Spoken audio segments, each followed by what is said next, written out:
Hey guys, what's going on? It's your boy, the man, Solar Legion, right here. I was about to call my old name. Um, and up here today, I thought I'd do just like a little sort of end of year update because I don't know how often I'm going to be doing videos at the moment. I tend to find that I have to be in the right frame of mind to do a video. And it's crazy to think that the end of the year is upon us pretty much. We're now in December, right? It's crazy, right? Just year has just gone really quick.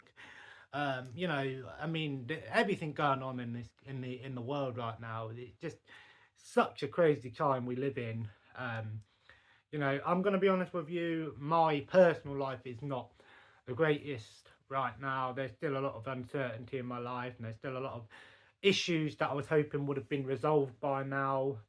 I'm still struggling with certain things, but some progress is being made here and there. But then there's other things that I wish would be having progress being made, but it just isn't the case, and unfortunately, sometimes in life, you have to sort of take the hard decisions and do the tough things, right? You've got to make those tough choices and go about it doing it the way that you was hoping that wouldn't have to happen. But unfortunately, these things come come and go, and I think that's just life in general. There's all these different paths that are thrown at us, and we have to sometimes take choices and make hard decisions in things that we were hoping wouldn't come to this. But unfortunately, that's just how it goes.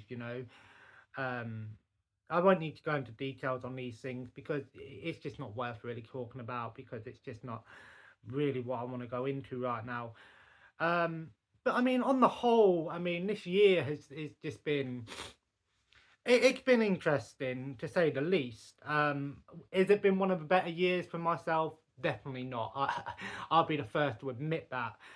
There's been a lot of inner journeys of myself, discovery, and there's still a lot of what if questions and a lot of unknowns that have still yet to be answered.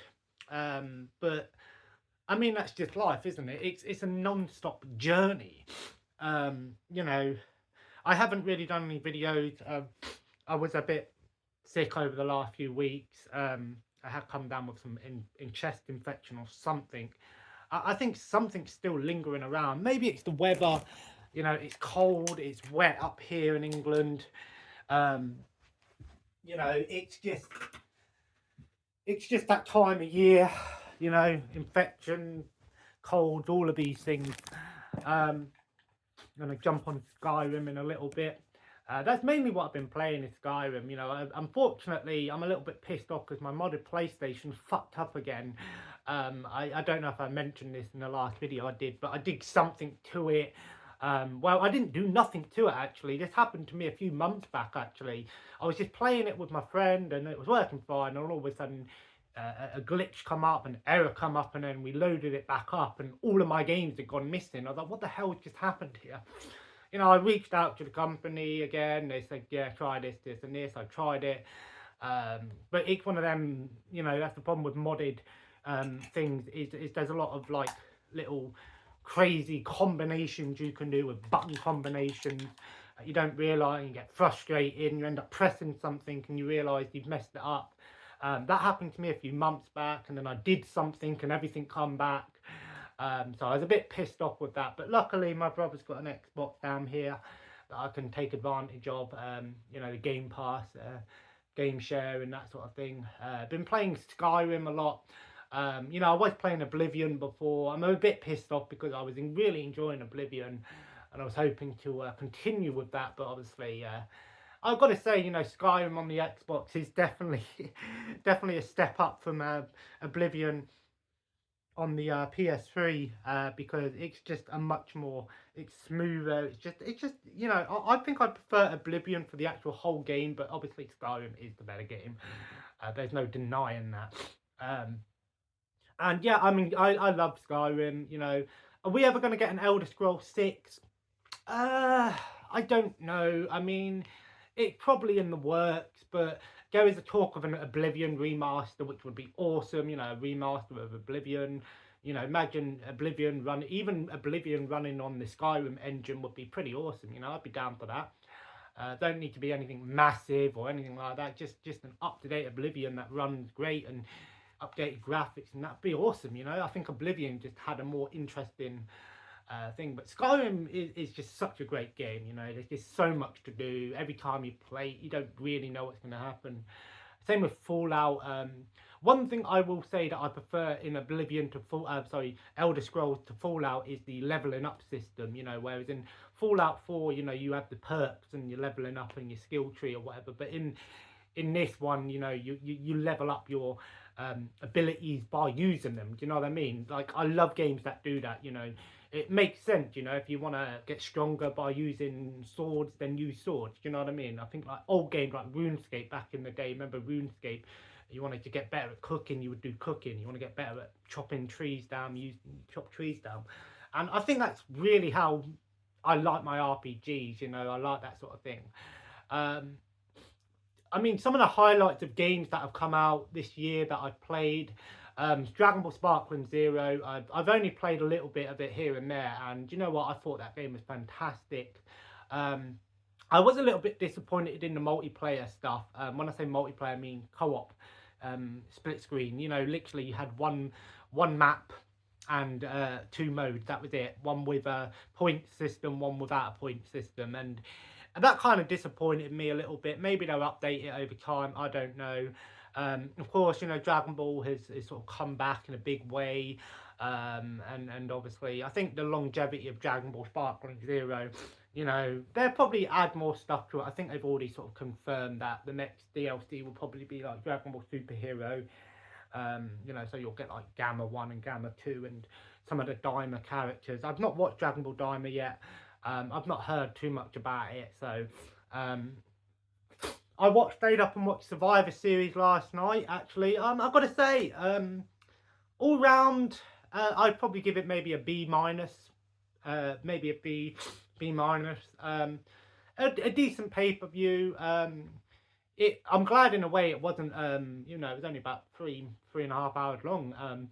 The last War Game match was pretty good. The women's War Game match was alright. The US Championship match was a bit of a burner, I'm going to be honest with you. Shinsuke Nakamura looking like fucking Anakin Skywalker for some reason. You know, the Intercontinental match was okay. And the Gunther match was okay. You know, I predicted everything right. But yeah, I did quite enjoy it. You know, it was not too bad. I wouldn't say it's the best pay-per-view, or PLE as they call them. It's premium, dude, of the year. I still think, you know, this year's WrestleMania was pretty good. So looking forward to, you know, I'm a little bit weary about this Netflix move. While I think WWE on Netflix is a fantastic thing, because, you know, it's going to be more, you know, more bang for your buck. You're actually spending your £18 a month. I'm a little bit concerned because they've already sort of come out and said, you know, Raw, SmackDown, NXT, your live shows will be on there, which is great. I mean, I probably won't watch them live, so it is great that you're going to be able to watch the weekly shows weekly, whereas obviously on WWE Network, like Raw and SmackDown was always like a month behind. So unless you had the TV network like TNT Sports, I think it was in the UK, it was kind of, for me, it was not worth spending £30 extra just to get wrestling weekly. I'm a little bit concerned about these, the old stuff. They have said that it is coming, you know, they are going to have the old PLEs, the old Raws, and it says a select amount of original programming. But I think, you know, Netflix know what they're doing. They're going to slowly, gradually move the stuff that was on the WWE Network 2 thing. And it weren't like WWE Network kept everything on there. You know, they did take stuff off over time.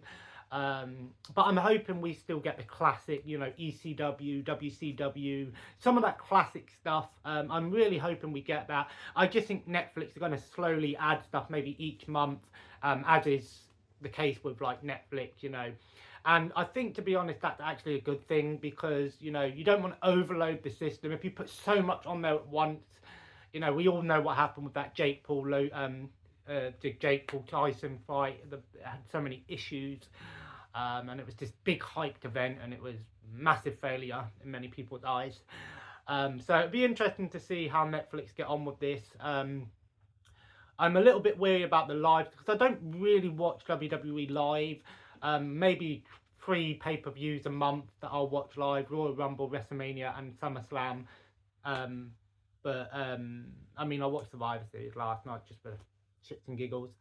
Yeah, to be honest, it was nice to actually finish before that. I think it finished about 2:30, 2:45, so it wasn't too bad. At least I went up till 5 o'clock.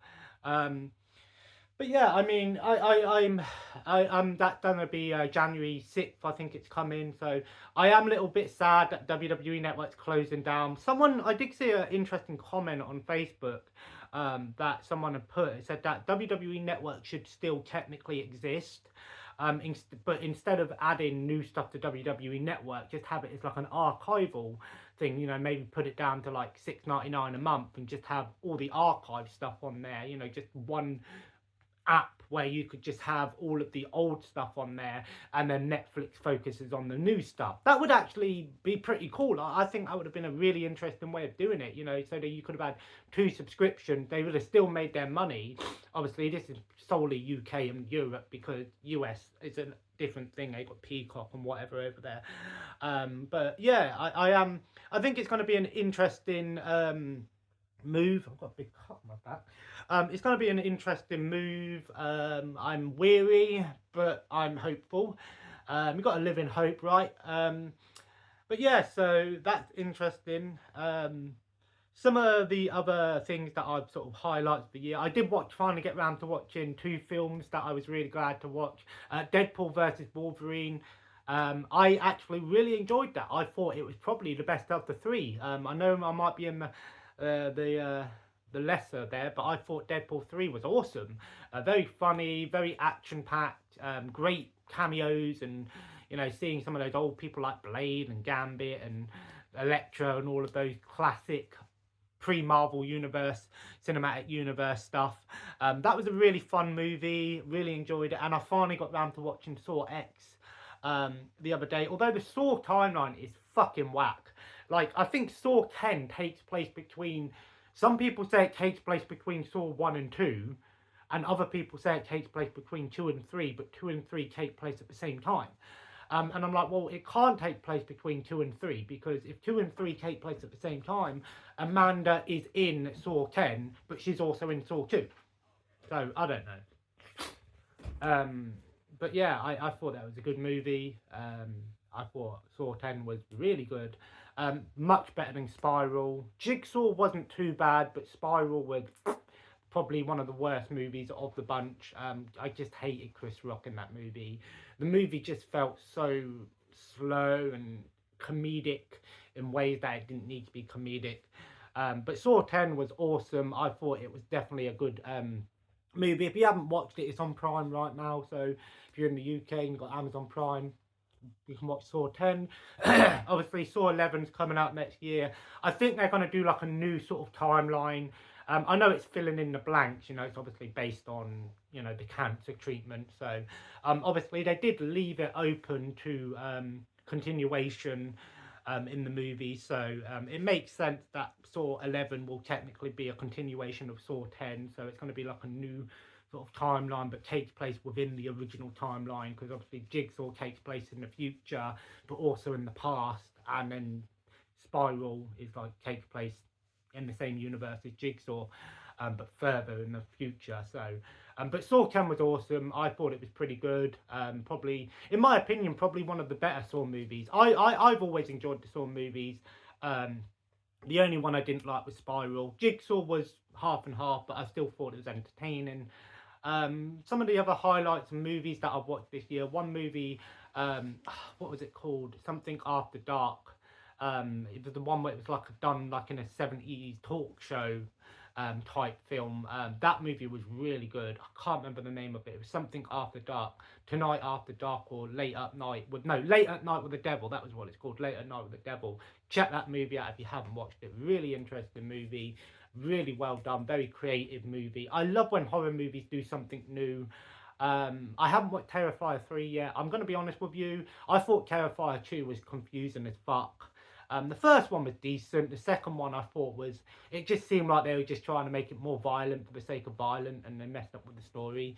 But I did enjoy, I thought it was a good movie, but just confusing as fuck. But yeah, so I don't really know any more games that are coming out. Oh yeah, that's another game I've been playing. Black Ops 6. Actually, I ain't gonna lie, I've really been enjoying playing Black Ops 6 Zombies. I played a tiny bit of the multiplayer. Not really for me. Haven't done the campaign yet, but I've heard it's better than some of the other ones. But Black Ops 6 Zombies, I'm really enjoying. And one of the reasons I love it is the third person mode. Playing Call of Duty Zombies in third person is a game changer. It definitely feels much better. The movement's better, faster. You know, the old Call of Duty Zombies was very boots on the ground. It sort of reminds me a little bit of Advanced Warfare with the movement. You know, in Advanced Warfare Zombies, you couldn't really just stay in one position. You know, back in the day on World at War and Black Ops 1 Zombies on The Rise, you know, just holding off on the catwalk back in the day. But Black Ops 6 Zombies, I think, is pretty awesome. I'm looking forward to the new map coming out soon. And yeah, I think playing it in third person is awesome. I've actually grown to quite enjoy third person more than first person. Even on my Skyrim playthrough, I'm playing in third person. Just because I think the field of view is better, and you can sort of see, especially on zombies, and you're trying to train people. Really good game. Like I said, the multiplayer is fun, but I never really been thing. One thing I will say about Black Ops 6 is if you're playing it in split screen, I don't know if it's just me, but when you play it in split screen, it's very, very glitchy for some reason. Like certain things don't activate, trials don't activate. The screen goes really weird. It's really weird. I don't know. Yeah, but I don't really know what other games are coming out that sort of catching my eye really. Obviously, there is talk about a Red Dead Redemption 3 coming out. I'm going to be honest with you, I can't see Red Dead Redemption 3 coming out within the next 2 years. Honestly, I'd love a Red Dead Redemption 3. I think Red Dead Redemption 2 was hands down one of the greatest games of this generation. And last generation as well. Ghost of Yokai, that's another one that looks kind of interesting, which is the Ghost of Tsushima sequel, but obviously it takes place, I think, in the 1600s rather than Ghost of Tsushima, I think, takes place in like 1200 or early or 600. I don't know. I haven't. Same with Assassin's Creed. I've not really got back into Assassin's Creed lately. There's a lot of games out there that I do want to check out. You know, there's the new Gears of War coming out as well, which is another one that I probably will do a playthrough with my friend. I do want to try and get Space Marine. I'm hoping it will come to Game Pass. I do want to get myself a copy of Sparkling Zero to play myself because it is a really fun game. But yeah, so all in all, it's been a fairly decent year for gaming, I'll be honest with you. Although the Game of the Year awards was very weird, I'm going to be honest with you. I looked at some of the nominations, I'm like, okay. Yeah, I don't know. There's been some good games this year, but personally, I don't really go out and buy games day one. I sort of play what I want when I want. So I'm really enjoying Skyrim, and I'm going to jump on it in a minute. But yeah, same thing with like TV shows. Honestly, I haven't really been watching anything new recently. Just sort of bit of here and there, Family Guy, some wrestling here and there, some movies here and there. So, but yeah. So anyway, I'm gonna leave it there. If I don't see you before Christmas, then I will say have a good holidays this over the year. You know, stay safe and that, and hopefully the things in the world will calm down a little bit over the time, and just everyone who's struggling right now, hopefully things can get sorted out. So, but I digress, guys. I'm going to leave it there. So if you enjoyed this, be free to leave a like and of course comment below. Let me know if there's what's been your highlight of the year in terms of gaming, movie, what or TV show? What game?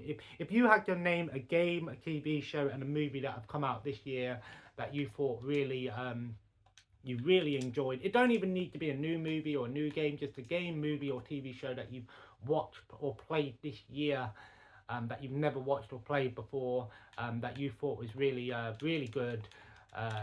Just leave a comment and let me know what ones stand out for you. And as always, guys, subscribe if you haven't already, and join the family. And I will see you potentially in another video, but if I don't do one this side of the year, I do apologise. But anyway, take care and bye bye.